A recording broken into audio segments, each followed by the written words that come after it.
The thing that scared me most wasn't the voice. It was how patient it was, how it learned.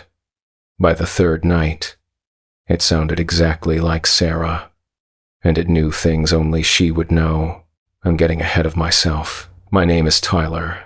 I'm 28, and up until late September of 2019, I worked IT support for a healthcare company in Seattle.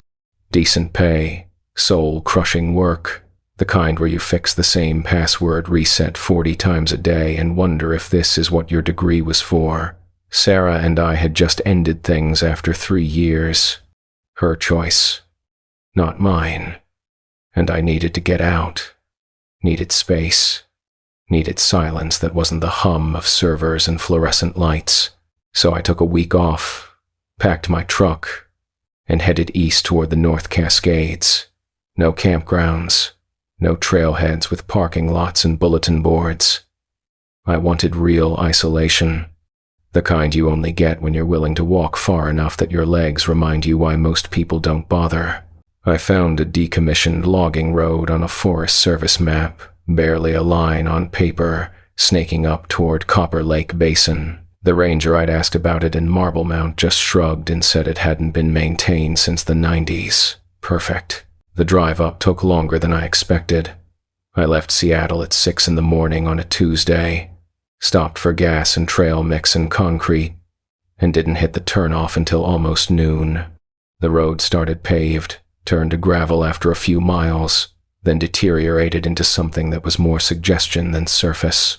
My truck bounced over ruts and washouts, branches scraping the sides. I passed one other vehicle, a Forest Service pickup heading the opposite direction, and the driver gave me a look that said he thought I was making a mistake. Maybe I was. I parked where the road finally gave up, about 8 miles in from the highway.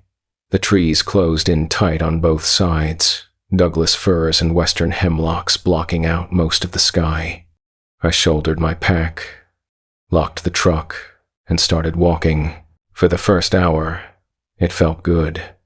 My legs stretched out, my lungs filled with cold air that smelled like pine resin and moss.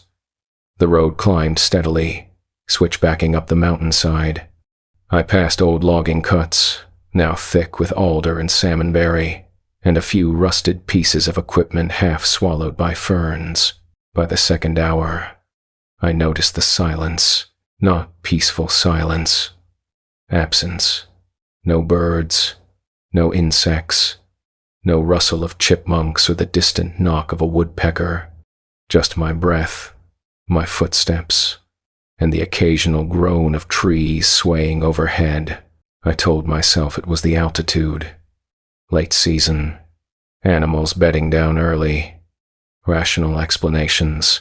The road eventually tapered into what might have once been a trail, overgrown and barely visible.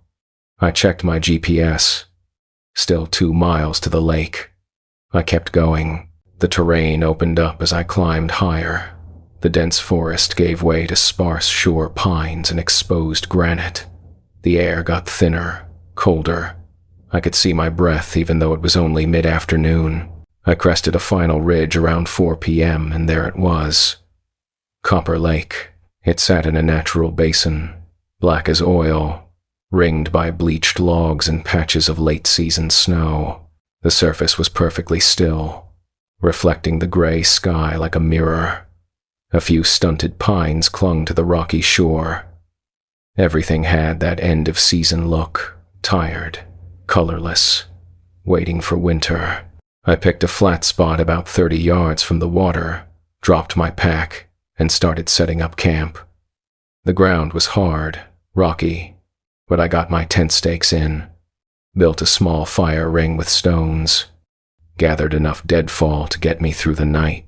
By the time I had a fire going, the sun was sinking behind the western ridge. The temperature dropped fast. I heated water for coffee, ate a protein bar, and sat on a log watching the light bleed out of the sky. That's when I saw it, across the lake, maybe 200 yards away on the far shore. A silhouette, standing motionless, I squinted. It looked like a person. Tall, maybe 6 feet, broad-shouldered, just standing there, facing me. "Hey!" I called out, raising one hand in a wave. Nothing. No movement. No response. I figured it was another hiker. Someone doing the same thing I was, enjoying the view.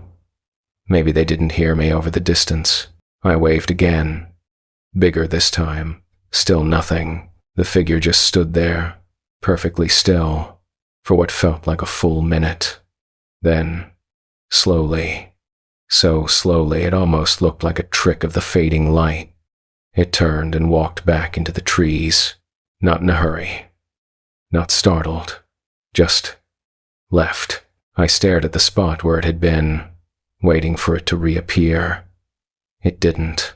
Weird, I muttered to myself, and poked the fire with a stick.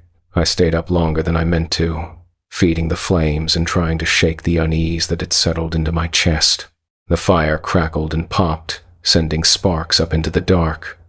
I kept glancing across the lake, but the far shore was just a black wall now. Eventually, exhaustion won. I doused the coals with dirt, zipped myself into the tent, and crawled into my sleeping bag. The ground was hard beneath my sleeping pad, and the cold seeped through the nylon. I pulled the bag tight around my face and closed my eyes.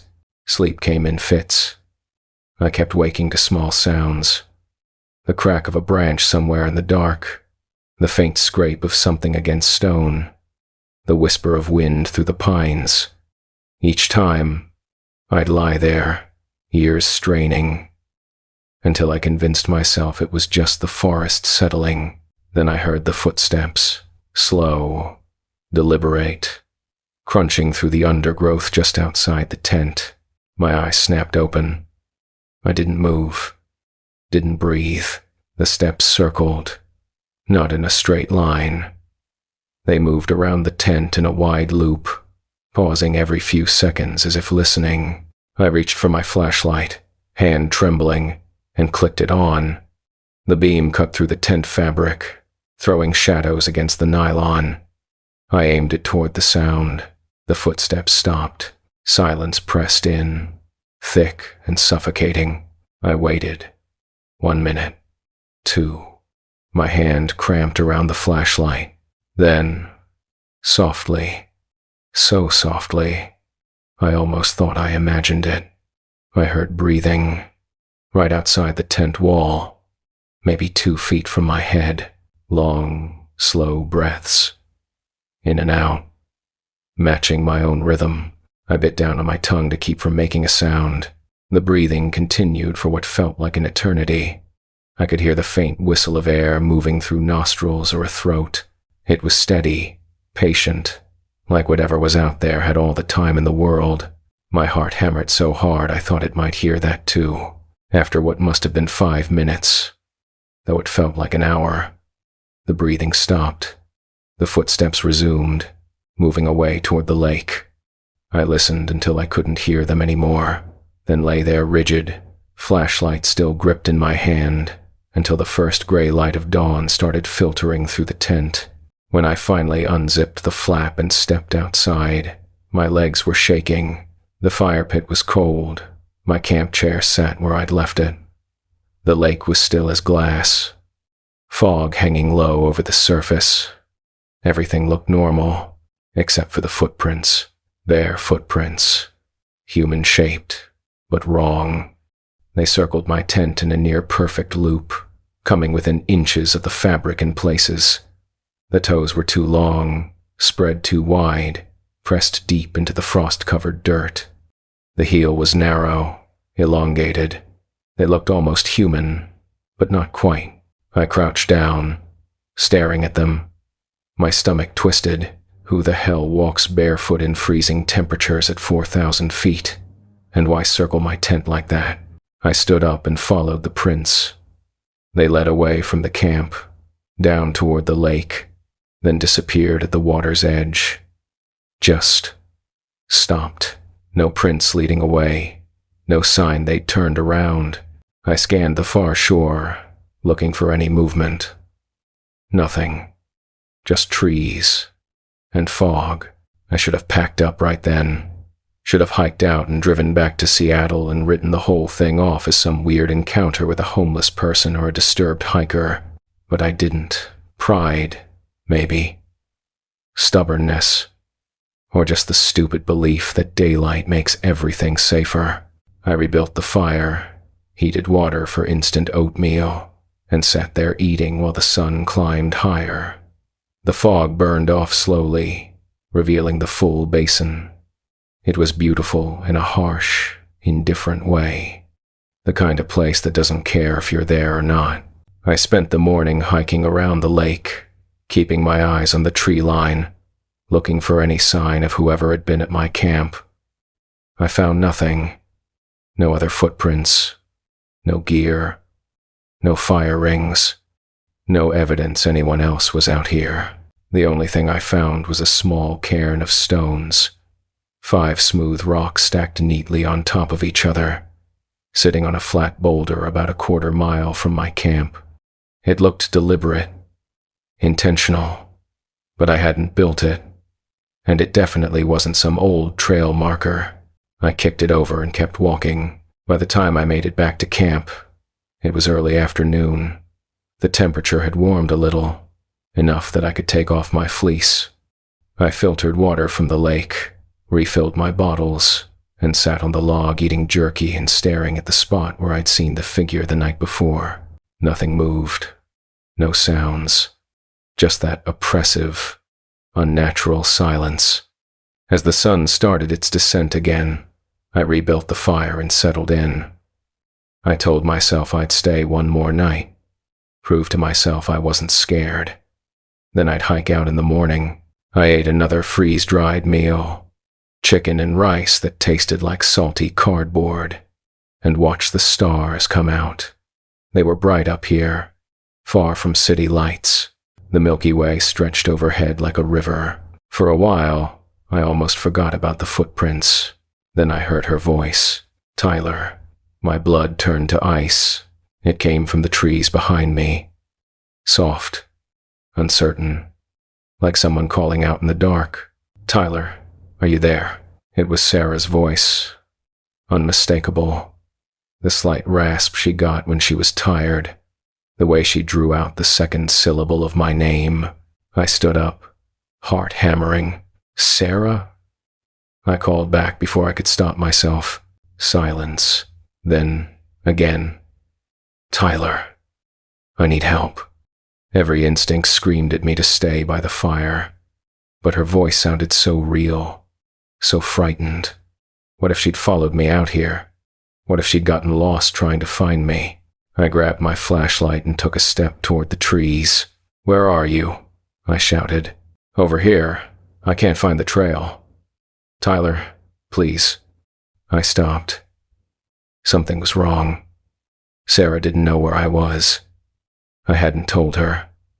Hadn't told anyone except my boss that I was taking time off, and I'd been vague about where I was going.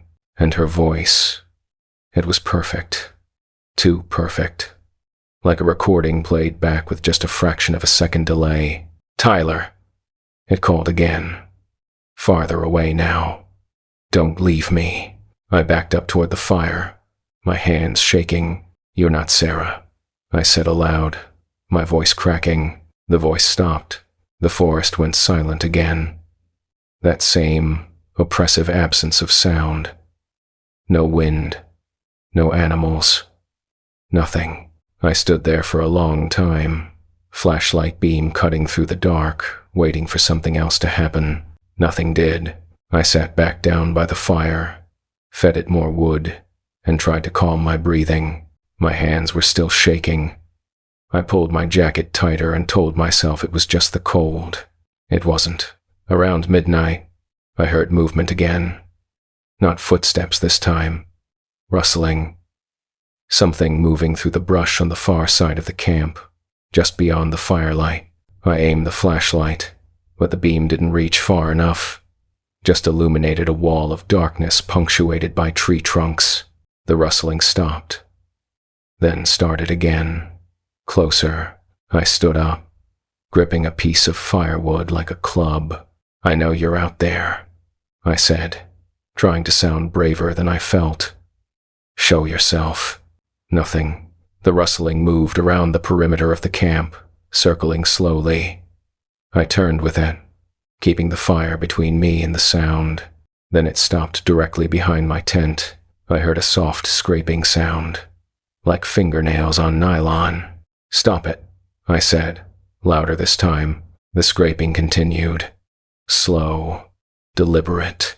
Whatever was out there was dragging something across the tent fabric. I moved toward it, flashlight raised, and that's when I saw the shadow. A shape, pressed against the tent from the outside. Tall, too tall. The head reached higher than the peak of the tent. The shoulders were broad, hunched forward, and then it moved, not away, toward me. It came around the side of the tent, still in shadow, just outside the firelight. I could see the outline now. Humanoid, but wrong. The proportions were off. The arms hung too low. The head tilted at an unnatural angle. I stumbled backward, nearly tripping over the log. Stay back, I said, voice shaking. It stopped at the edge of the firelight. Just stood there, swaying slightly, and then it spoke. Tyler, my own voice. Clear, calm, steady. The way I sounded when I was trying to keep someone else calm at work. Tyler, it's okay. I shook my head, backing up until I was pressed against a tree. You're not me, I whispered. It's okay. My voice repeated. You're safe. The figure took one step forward, into the firelight. I saw it fully for the first time. It looked almost human. Almost. The face was smooth, featureless, like clay that hadn't been shaped yet. No eyes, no nose, just a suggestion of where they should be. The mouth moved when it spoke, opening and closing in a mechanical rhythm that didn't quite match the words. You're safe. It said again, in my voice. I couldn't move, couldn't breathe. We stood there, locked in place, for what felt like an eternity. Then, slowly, it stepped back into the shadow. The firelight released it, and it melted into the darkness as if it had never been there. I didn't sleep that night. I sat by the fire with my back against the tree, flashlight in one hand, knife in the other, feeding the flames every time they started to die. The sun rose slow and gray. Fog rolled in thick, obscuring the lake, turning the world into a colorless void. I packed my tent with numb fingers, stuffed everything into my pack, and started hiking. I didn't care about cleaning up the fire ring or leaving no trace. I just wanted out. The trail back to the road felt longer than it had on the way in. Every shadow looked like movement. Every sound made me flinch. About a mile from camp, I heard them, footsteps behind me. Matching my pace exactly, I sped up. So did they. I stopped. They stopped. I turned around, flashlight raised even though it was full daylight now. Nothing. Just fog and trees. I kept walking. The footsteps followed, and then I heard my own voice behind me. Tyler, where are you going? I broke into a run. The trail blurred past me. Roots and rocks threatened to trip me, but I didn't slow down. My pack slammed against my back with every stride. My lungs burned. The footsteps stayed behind me, always just out of sight, always matching my rhythm. I could hear my own voice calling after me, getting louder. Tyler, stop. Tyler, wait. Tyler, don't leave. I didn't stop. Didn't look back. The trail opened up ahead. I could see the old logging road, the gravel pale against the green. I sprinted the last 100 yards and stumbled onto the road, gasping, my legs shaking so hard I almost collapsed. The footsteps stopped. I turned around, chest heaving, and stared at the forest edge. Something stood just inside the tree line, tall, broad, motionless, watching. I couldn't make out details through the fog, just a shape, a silhouette framed by shadow and mist. We stared at each other for what felt like a full minute, then it stepped back into the trees and vanished. I didn't wait to see if it would come back. I jogged the rest of the way to my truck, fumbled with the keys, threw my pack in the bed, and drove. My hands were shaking so hard I could barely grip the steering wheel. I took the corners too fast, bottomed out on a washout, and didn't slow down until I hit pavement. I drove straight to the ranger station in Marblemount. The same ranger from before was there, sitting behind the desk with a cup of coffee and a stack of paperwork.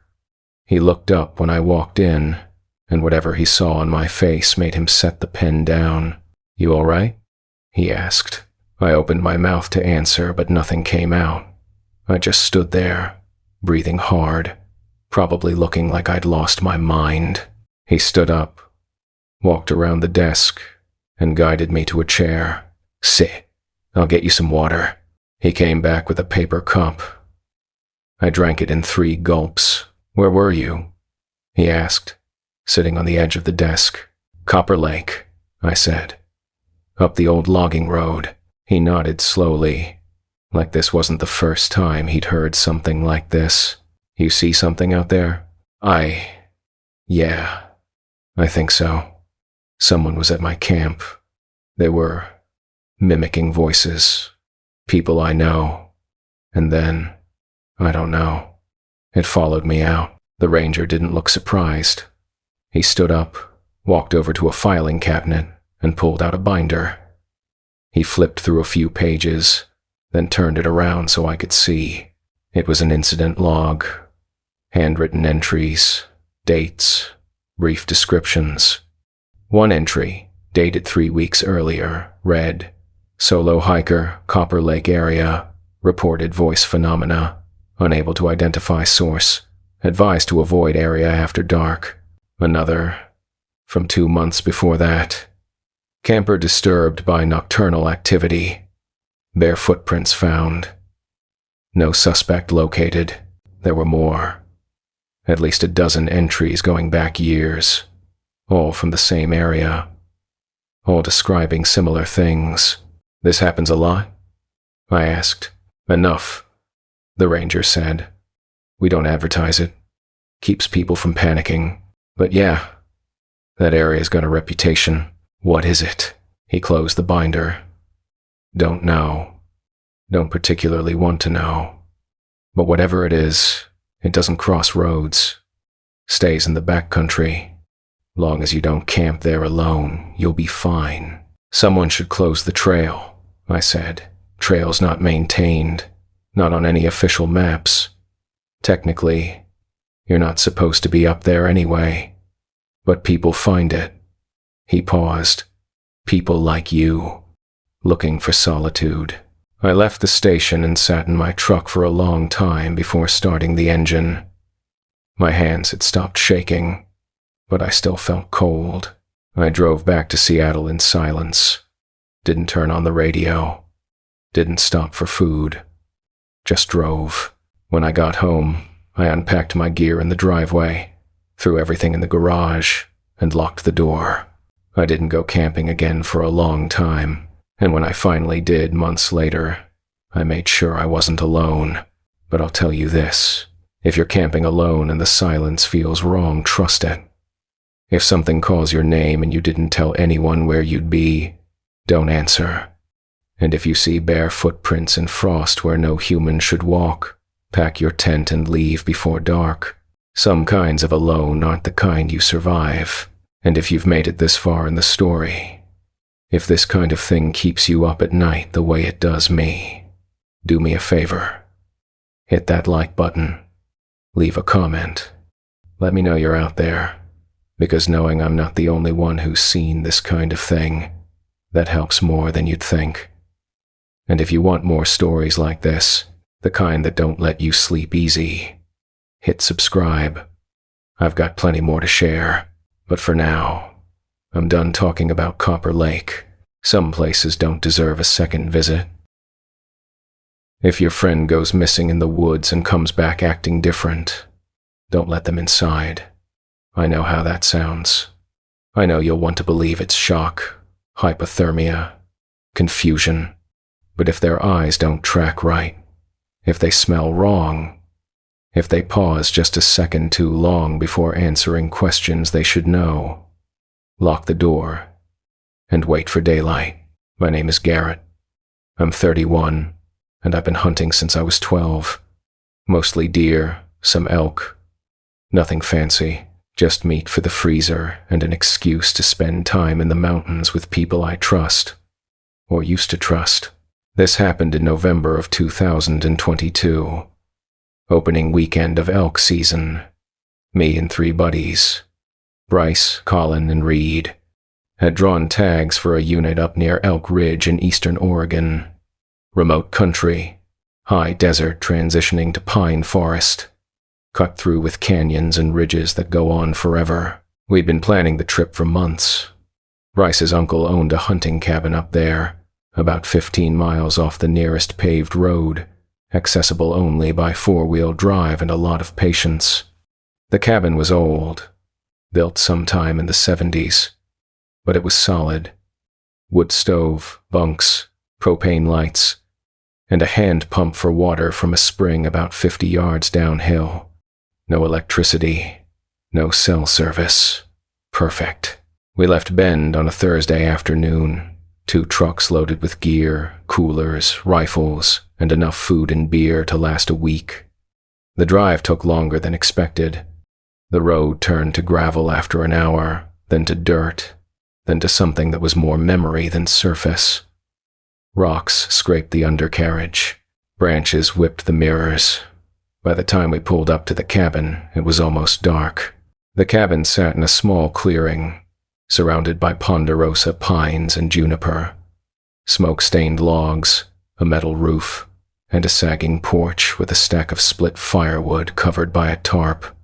It looked exactly how I remembered it from the last time we'd been up here, 3 years ago. We unloaded the trucks, got the stove going, and settled in. The cabin smelled like wood smoke and mouse droppings, but it was warm.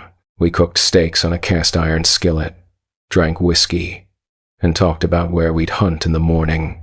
Bryce had done the most scouting. He'd been up here twice in the off-season, glassing the ridges, looking for sign. He had 3 spots marked on his map where he thought we'd have the best chance at finding elk. We divided them up. Reed and Colin would take the North Ridge. Bryce and I would split up and cover the canyon draws to the west and south. We turned in early. The bunks were narrow, the mattresses thin, but after the drive and the whiskey, I was out cold within minutes. The first morning, we were up before dawn. Coffee on the stove, headlamps cutting through the dark, rifles slung over shoulders. It was cold, maybe 20 degrees, and our breath hung in clouds. We split up at the trailhead behind the cabin, each heading to our assigned area. I hiked west, following a game trail that climbed steadily up a wooded slope. The sky lightened slowly, turning from black to gray to pale blue. I found a good vantage point on a ridgeline and glassed the canyon below.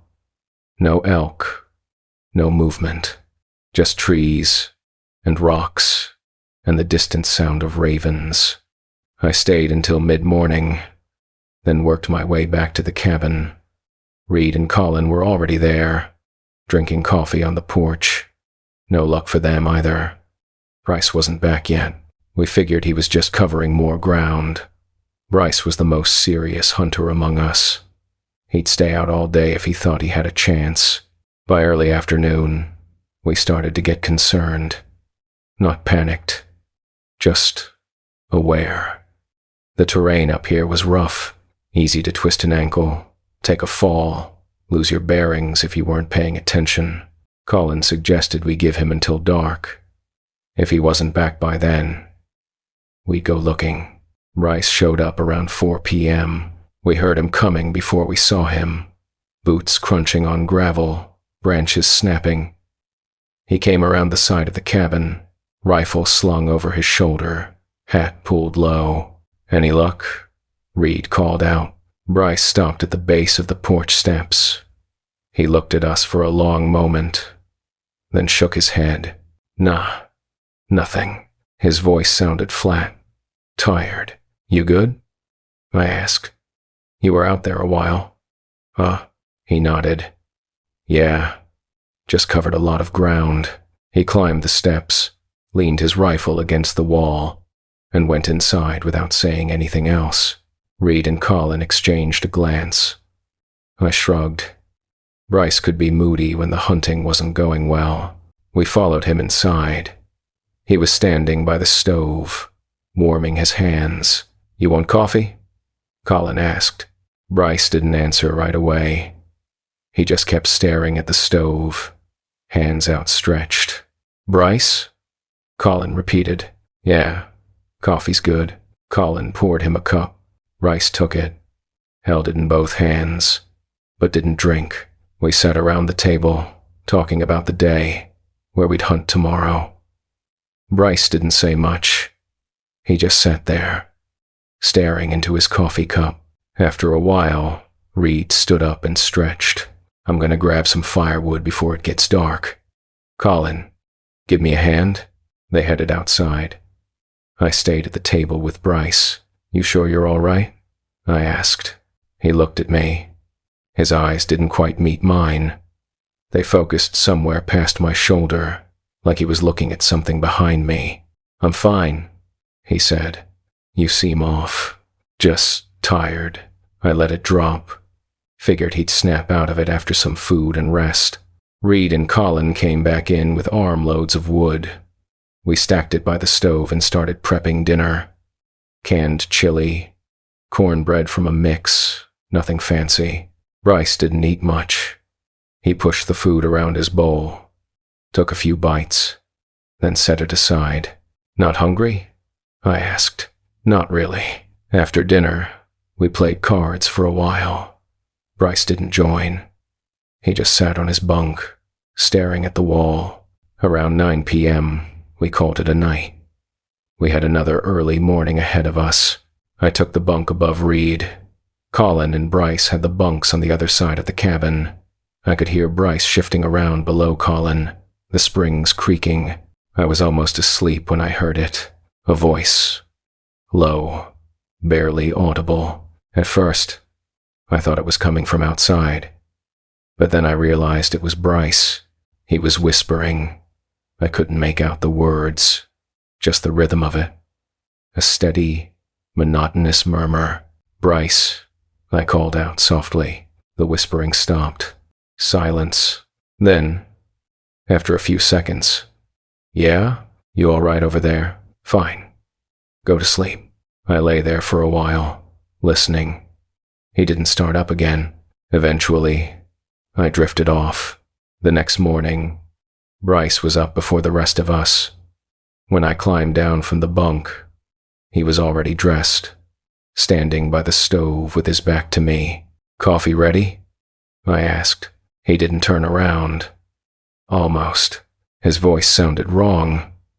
Not tired, not flat, just off.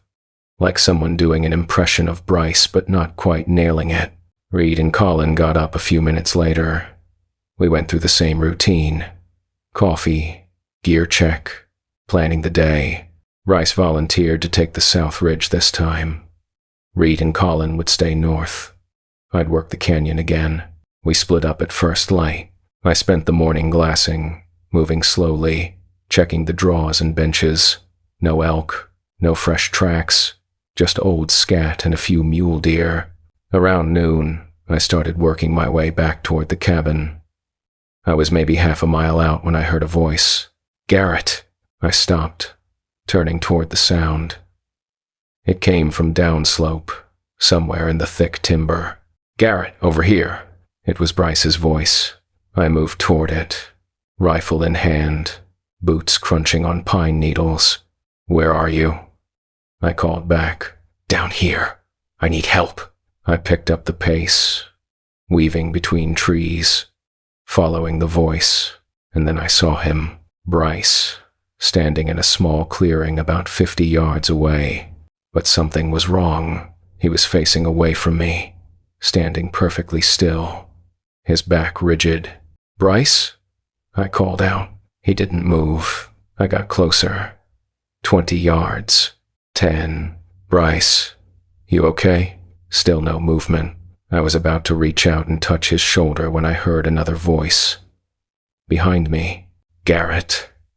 What the hell are you doing?" I spun around. Bryce was standing there, rifle in hand, looking at me like I'd lost my mind. I turned back to the clearing. Nothing. The figure was gone. "Did you see that?" I asked, my voice shaking. "See what?" "You. I saw you standing right there. You called my name." Bryce frowned. "I've been on the ridge all morning. Just saw you moving through the trees and came down to check on you." I stared at the spot where the figure had been. No tracks. No sign anyone had been there. "I heard your voice," I said. "You called for help. Wasn't me." We stood there in silence for a moment. "Let's get back to the cabin," Bryce said. We hiked back together, neither of us saying much. My hands were still shaking. When we got to the cabin, Reed and Colin were already there. They'd gotten back an hour earlier. No elk. Same as us. I told them what happened. Reed looked skeptical. Colin just shrugged and said the woods play tricks on you when you're alone, but Bryce didn't say anything. He just stood by the stove, hands in his pockets, staring at the floor. That night, things got worse. We were sitting around the table after dinner, playing cards again. Bryce had barely touched his food. Again, Colin dealt a hand. "You in, Bryce?" Bryce didn't answer. He was staring at the window, even though it was pitch black outside and all you could see was the reflection of the propane light. "Bryce," Colin repeated, louder this time. Bryce's head snapped toward him. Too fast. Like a puppet on strings. "What? You playing or not?" "No." He stood up and walked over to the window, pressing his face close to the glass. "What are you looking at?" Reed asked. "Someone's out there." We all turned to look. I couldn't see anything but darkness and our own reflections. "I don't see anyone," I said. "They're out there, watching." Reed stood up and walked over, squinting through the glass. "Bryce, there's nothing out there. Sit down." Bryce didn't move. He just kept staring. "Bryce," Reed said, putting a hand on his shoulder. Bryce flinched violently, jerking away. He turned to face us, and for just a second, his expression was wrong. Blank. Empty. Like a mask. Then it passed. He blinked, shook his head. "Sorry. I don't know. Tired." "You've been saying that a lot," Colin said. "Maybe you should sit down," I added. Bryce nodded slowly and walked back to the table. He sat down, but he didn't look at any of us. He just stared at his hands. We tried to go back to the card game, but the mood was shot. After a while, we gave up and turned in. I couldn't sleep.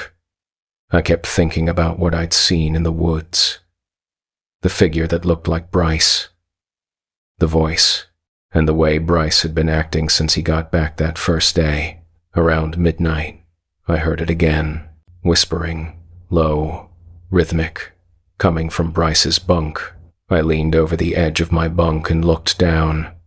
In the dim light from the dying stove, I could see him, lying on his back, eyes open, staring at the ceiling. His lips were moving, forming words I couldn't hear. "Bryce," I whispered. He didn't stop, didn't blink. "Bryce," I said again, louder. His lips stopped moving. He turned his head slowly, looking up at me. His eyes caught the light. They reflected it back, like an animal's. "Go to sleep, Garrett," he said. His voice was calm. Too calm.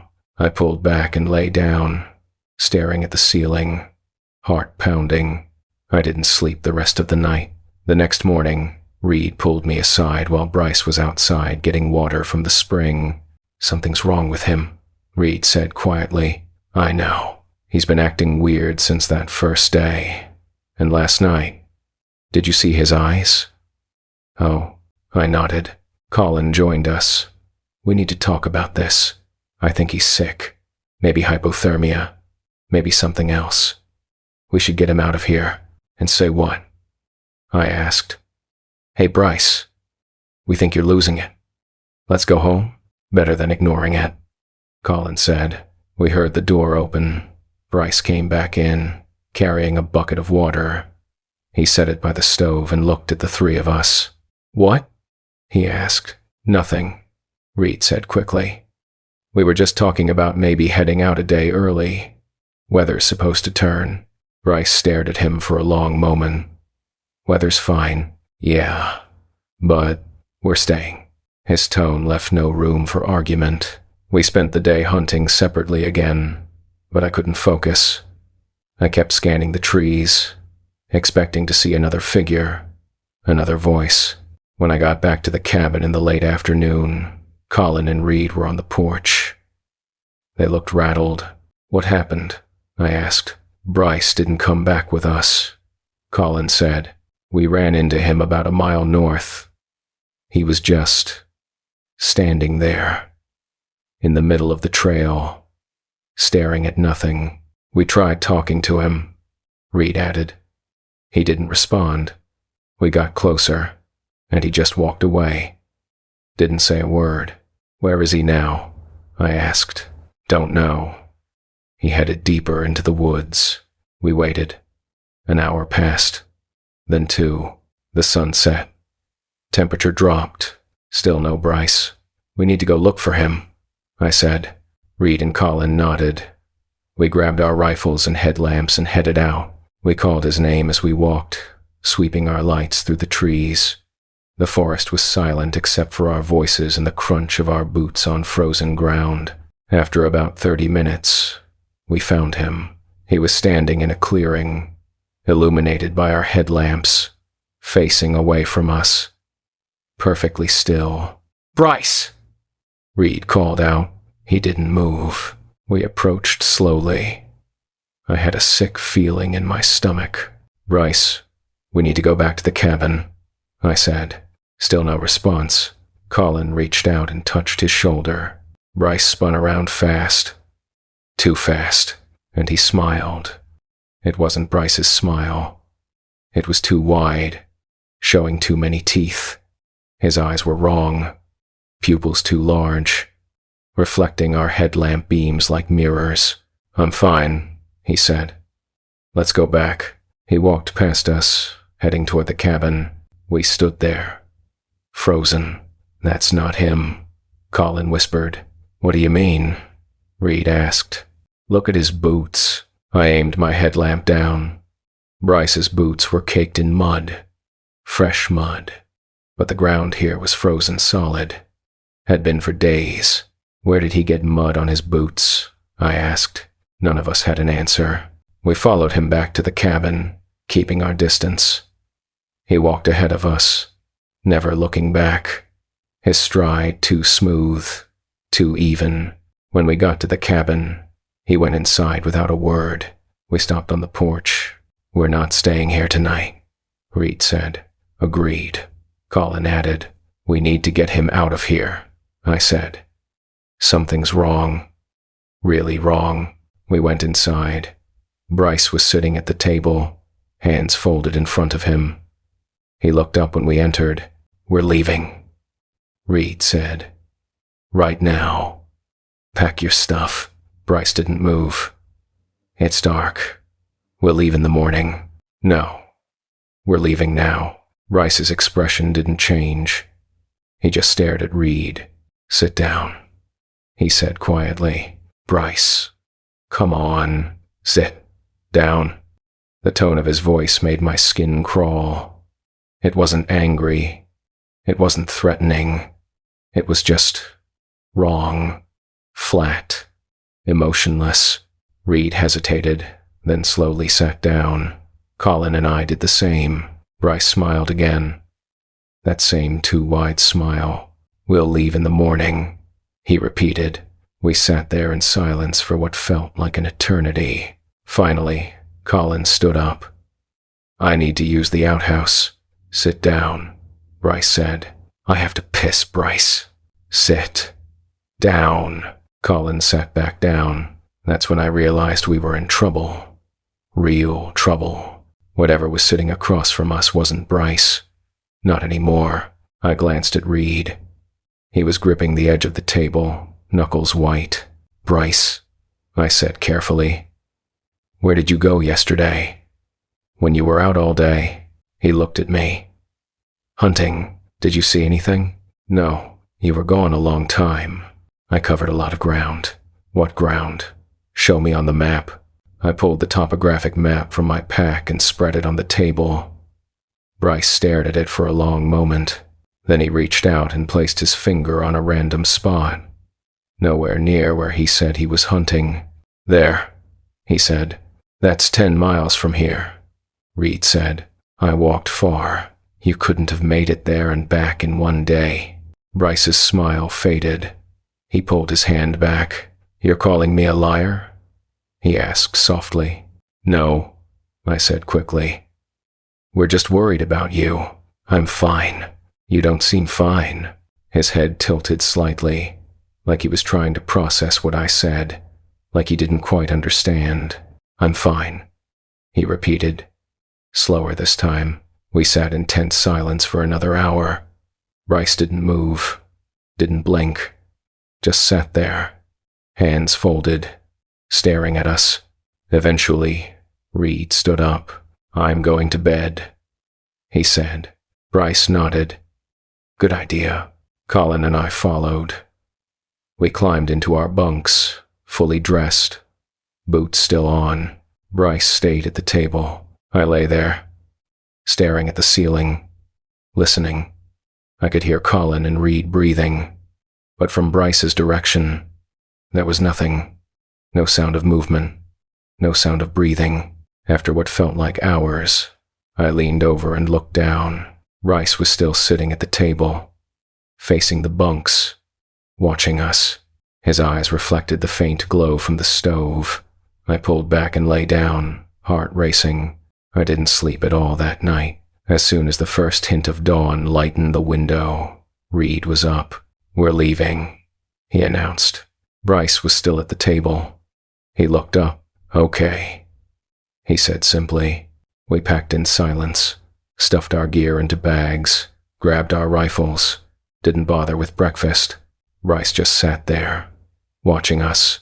When we were ready, Reed opened the door. "Let's go, Bryce," he said. Bryce stood up slowly. He walked toward the door, then stopped. "I need to get something from outside first," he said. "We'll wait in the trucks," I said quickly. "No, wait here." He stepped outside and closed the door behind him. We looked at each other. "We should run," Colin whispered. "He'll hear the truck start," Reed said. "So we run on foot. And then what?" "We're 15 miles from the nearest road." We stood there, frozen with indecision. After a few minutes, we heard footsteps on the porch. The door opened. Bryce walked in, carrying something. It took me a second to realize what it was. An axe. The one we used for splitting firewood. He set it down by the door and smiled at us. "Sorry. Just wanted to bring that in. Getting cold out there." None of us moved. "Let's go," he said. We filed out slowly, eyes on the axe. Outside, the sun was just starting to rise. Our trucks were parked side by side, covered in frost. Bryce walked toward his truck, then stopped.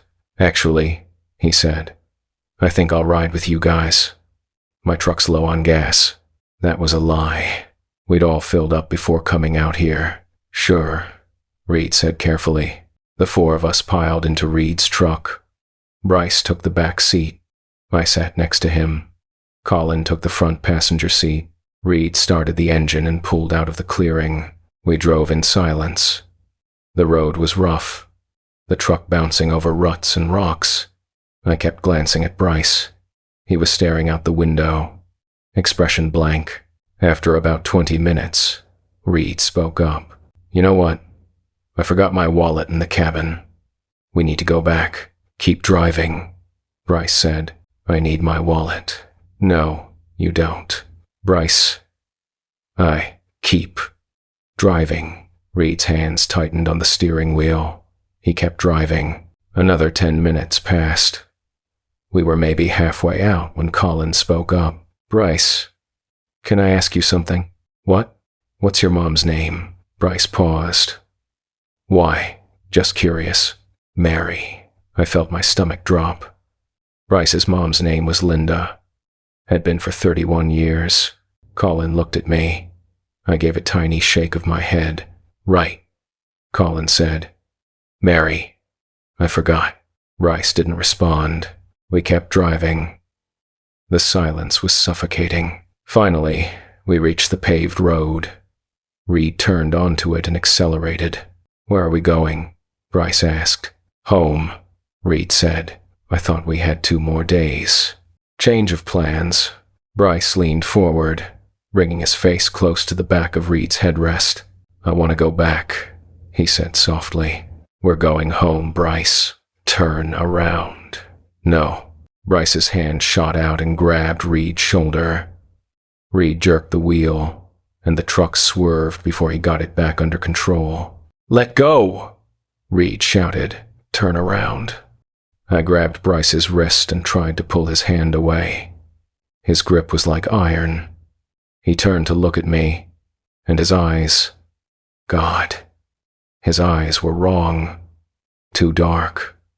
Too empty. Let go of him, I said. Bryce smiled. Then he released Reed's shoulder and sat back. Fine, he said. We'll go home. The rest of the drive was a nightmare. 2 hours of tense silence. Bryce sat perfectly still, staring out the window. Every few minutes, I'd glance at him, and he'd be smiling that same wrong smile. When we finally pulled into Bend and stopped at a gas station, Reed killed the engine. I'm calling someone, Colin said. Who? I asked. I don't know. Police? A hospital? And tell them what? Our friend is acting weird? Before we could decide, Bryce opened his door and got out. He stood on the pavement, stretching. I'm going to get a coffee, he said. Anyone want anything? He walked toward the gas station convenience store without waiting for an answer.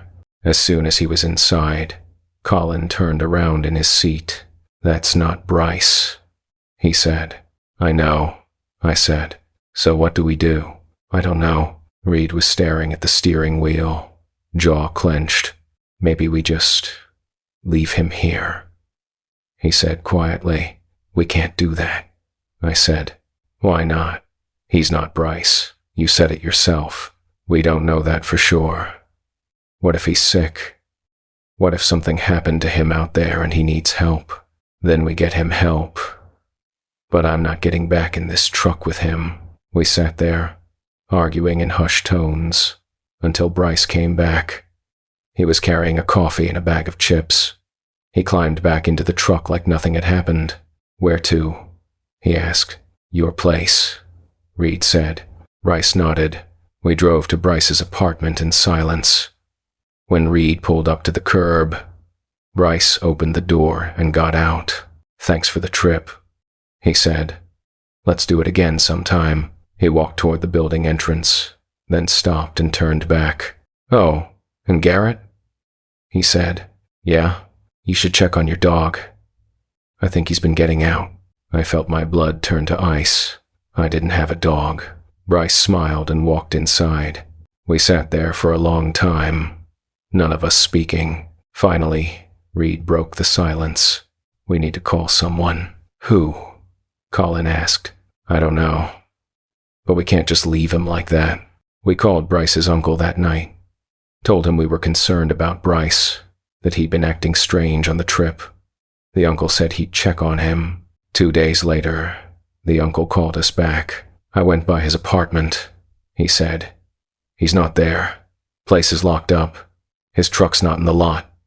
I called his work. They said he didn't show up Monday. We tried calling Bryce's phone. It went straight to voicemail. A week passed. Then 2. No sign of him. The police opened a missing persons case, but there wasn't much to go on. We told them about the hunting trip, about how he'd been acting strange, but we didn't mention the other stuff. The eyes, the smile, the wrong answers. We couldn't, because we didn't know what to say. Didn't know how to explain it in a way that wouldn't make us sound insane. A month later, hunters found a body near Elk Ridge. Male, early 30s, partially scavenged by animals. They identified him from dental records. It was Bryce. The coroner estimated he'd been dead for at least 3 weeks, which meant he'd been dead before we drove him back to Bend, before he walked into his apartment, before he smiled at me and told me to check on my dog. I don't hunt anymore. Neither does Reed or Colin. We don't talk about it. We don't talk to each other much at all, actually. But I'll tell you this. If your friend goes missing in the woods and comes back acting different, don't let them inside. Don't convince yourself it's shock or exhaustion or the altitude messing with them. Don't ignore the signs. The wrong answers. The strange behavior. The eyes that don't look quite right. Because the thing that comes back might look like your friend. Might sound like your friend. Might even remember some of the things your friend knew. But it's not your friend. And once you let it inside, once you bring it home, it's already too late. If this story made your skin crawl the way it still does mine, if you're sitting there wondering what you'd do in that situation, leave a comment. Let me know. And if you want more stories like this, the kind that make you second-guess every shadow, hit that subscribe button. I've got more to tell, but some stories don't have happy endings. This is one of them. If something in the backcountry learns your name before you tell it, leave. I don't care if you're on a deadline. I don't care if you're getting paid by the day. Pack your tools and drive until you hit pavement. Some jobs aren't worth finishing. My name is Aaron. I'm 34, and for the last 8 years I've worked contract jobs for ranchers across southern Utah and northern Arizona. Fence repair, water system maintenance, brush clearing, whatever needs doing in country too remote for regular ranch hands to manage. It's good money if you don't mind isolation and long days in the Sunday. This happened in October of 2023. Me and my work partner, Luis, got hired by a rancher named Hutchins to repair fence line and check windmills on a property near the Arizona-Utah border. 20,000 acres of high desert scrubland, most of it BLM lease grazing land. The kind of country where you can see for 30 miles but not see another human being for days. Hutchins met us at a truck stop in Blanding on a Monday morning.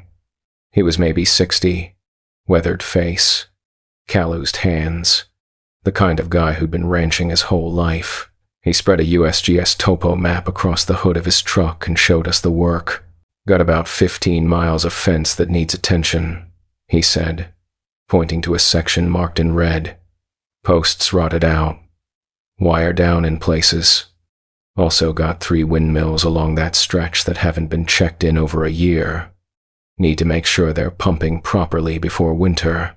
How's access? Luis asked. 4-wheel drive only. There's an old 2-track that'll get you most of the way, but the last few miles you'll be hiking with your gear. No cell service once you're out there.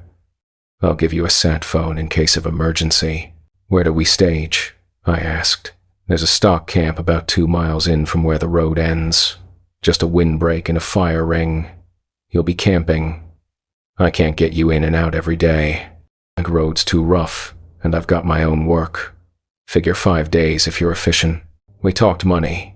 Hutchins was fair.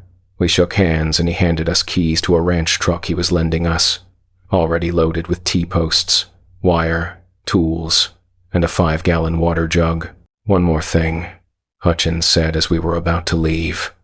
If you see survey flags or markers you didn't place, ignore them. There's been some dispute about where the BLM boundary runs. Don't want you getting mixed up in it. Got it, I said. We followed Hutchins' truck south for about 40 miles, then turned off onto a dirt road that immediately turned to washboard. The ranch truck rattled and bounced. After another 10 miles, Hutchins pulled over and got out. We did the same. Road ends here, he said. 2-track continues, but it's rough. You'll want to take it slow. Camp's about 8 miles in. You've got my number on the sat phone if you need anything. I'll be back Friday afternoon to pick you up. He climbed back in his truck and headed out, leaving us in a cloud of dust. Luis and I looked at each other. 5 days in the middle of nowhere, Luis said. Could be worse, could be better, I replied. We loaded into the ranch truck and started down the 2-track. Hutchins wasn't kidding about it being rough. Rocks scraped the undercarriage. Sagebrush clawed at the doors. We crawled along at maybe 5 miles an hour, weaving between boulders and washouts. After about an hour, we reached the stock camp. It wasn't much. A 3-sided windbreak made of stacked stones, a fire ring with a rusted grate, and a tire rim someone had repurposed as a trash can. But it was flat, relatively sheltered, and had a clear view of the surrounding country. We set up our tents, unloaded the gear, and planned out the work. The fence line ran roughly east to west. We'd start at the eastern boundary and work our way back toward camp over the next 4 days. The windmills were spaced about 3 miles apart along the same line. By the time we finished organizing, it was late afternoon. We decided to scout the first section of fence before dark, get a sense of what we were dealing with. We hiked east, following the fence line. It was in rough shape, posts leaning at angles, wires sagging or broken. Whole sections collapsed. It was going to be slow work. About a mile out, we reached the first windmill. It sat in a shallow depression, the tower maybe 30 feet tall, blades turning slowly in the breeze. Below it was a stock tank, a metal trough fed by a pipe from the windmill. The water was low, murky. Luis climbed the tower to check the pump mechanism while I walked the perimeter. Everything seemed functional, just neglected. We made notes and headed back to camp as the sun started to set. That first night was quiet. We cooked beans and rice on a camp stove, drank instant coffee, and sat by the fire talking about nothing important. The stars came out thick and bright, no moon. The darkness out here was absolute. Around 10 p.m., we turned in. I crawled into my tent, zipped the flap, and lay down. The ground was hard even with a sleeping pad, but I was tired enough not to care. I was almost asleep when I heard it. A coyote. Close. Maybe 50 yards from camp. It howled once, long and wavering, then stopped. I waited, listening. Coyotes usually travel in groups, yipping and howling back and forth. But this one was alone. After a few minutes, I heard it again. Same howl, same distance. But this time, it sounded wrong. Too measured. Too deliberate. Like someone imitating a coyote rather than the real thing. I unzipped my tent and looked out. The fire had burned down to coals, casting barely any light. I couldn't see anything beyond the edge of camp. Luis? I called out softly. Yeah? His voice came from his tent. You hear that coyote? Yeah. Sounds close. Sounds weird. It's just a coyote, man. Go to sleep. I zipped the tent back up and lay down, but I didn't sleep well. Every time I started to drift off, I'd hear that howl again. Always the same. Always from the same direction. The next morning, we were up at dawn. Coffee, oatmeal. Then we loaded our packs with tools and headed out to start the fence work. The day was long and hot. We pulled old posts, dug new holes, strung wire, stapled and stretched. By mid-afternoon, we'd covered maybe half a mile. Slow progress, but steady. We were working on a section near the first windmill when Luis stopped and pointed. "What's that?" he asked. I looked where he was pointing. About 100 yards out, at the edge of a low rise, something was standing, watching us. It looked like a coyote, but it was standing on its hind legs. I blinked. Sure, I was seeing things, but it was still there, balanced on 2 legs, front paws hanging loosely, head tilted. "What the hell?" I muttered. We stared at it. It stared back. Then, slowly, it dropped to all fours and trotted away, disappearing behind the rise. "Did you see that?" Luis asked. "Yeah, coyotes don't do that." I know. We stood there for a moment, both of us unsettled.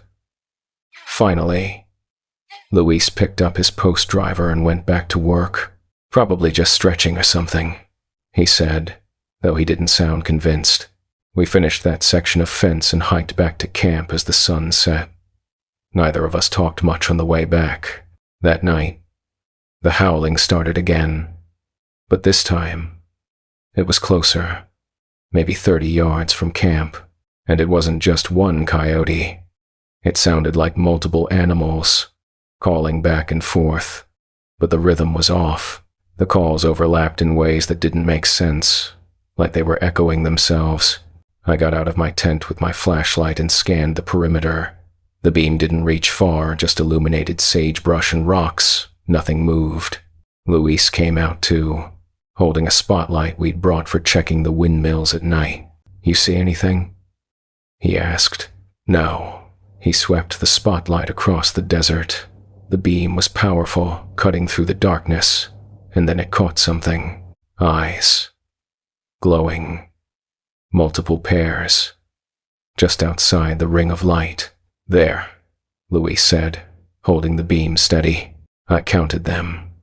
4 pairs of eyes. Too high off the ground to be coyotes. Too close together to be deer. "What are those?" I asked. Luis didn't answer. He just kept the light on them. After a few seconds, they moved. Not running, not fleeing, just shifting position, circling around the camp, staying just outside the light. "This isn't right," Luis said. "No, it's not." We stood there, watching, until the eyes disappeared. The howling stopped. Silence settled over the desert. We didn't sleep much that night. The next morning, we found tracks around the camp. Lots of them. Barefoot. Human-shaped. But wrong. The toes were too long. The stride too wide. They circled the camp in a loop, just like the eyes had moved the night before. "We should call Hutchins," Luis said. "Tell him we're coming out early." "And tell him what?" "That we saw some weird tracks? That something's out here. Something that's not normal." I looked at the tracks again. Part of me wanted to agree with Luis, pack up, drive out, forget the whole thing. But another part, the stubborn part, didn't want to admit we'd been scared off by some coyotes and footprints. "Let's give it one more day," I said. "We're halfway through the fence line. If anything else happens, we'll call it and leave." Luis didn't look happy, but he nodded. We headed out to continue the fence work. The morning went smoothly. No sightings, no sounds. Just the wind and the occasional raven. Around noon, we reached the second windmill. This one was in worse shape than the first. The blades were stuck, not turning, and the stock tank was dry. Luis climbed the tower to check the mechanism while I inspected the tank. That's when I heard it. Aaron, my name. Clear as day. Coming from behind the windmill. I froze. "Aaron," the voice said again. It sounded like Luis, but Luis was up on the tower. I could see him. I walked around the windmill slowly, heart pounding. Nothing. Just open desert. "Did you call me?" I shouted up to Luis. "What?" He called back. Did you say my name? No. Why? I didn't answer. I just stood there, scanning the horizon. Aaron. This time it came from the other direction. Behind me. I spun around. Nothing. Luis. I called up. Come down. I'm not done. Come down. Now. He must have heard something in my voice because he climbed down fast. What's wrong? He asked. I heard someone calling my name. Sounded like you. But it wasn't you. Luis's face went pale. I heard it too. Earlier. When we were working the fence. I thought it was you calling me from down the line. But when I looked, you weren't there. We stood there, looking at each other. We're leaving, Luis said. Right now. I nodded. We packed our tools and started hiking back toward camp. Fast. Not quite running, but close. Halfway back, we heard it again. Aaron. Luis. Both our names. In our own voices. Overlapping. Echoing from different directions. Don't answer, I said. Don't say anything. We kept walking. The voices followed us. Sometimes ahead, sometimes behind. Always just out of sight. Aaron. Luis. Wait. Aaron. Luis. Come back. Aaron. Luis. We need help. That last one made my skin crawl. Because it wasn't just mimicking our voices. It was mimicking something we might actually say. We reached camp just before dark. I grabbed the sat phone and called Hutchins. Yeah? He answered on the second ring. It's Aaron. We need to come out early. Something's not right out here. There was a pause. What kind of something? I don't know how to explain it. Something's been following us, calling our names. We found tracks around the camp. Barefoot tracks. This doesn't feel safe. Another pause. Longer this time. You're near the boundary, aren't you? Hutchins said. The BLM line. Yeah. About 2 miles east of the stock camp. I should have warned you. That area, it's got a reputation. Navajo land borders the BLM section to the south. There's stories. Old stories. What kind of stories? The kind I don't talk about over the phone.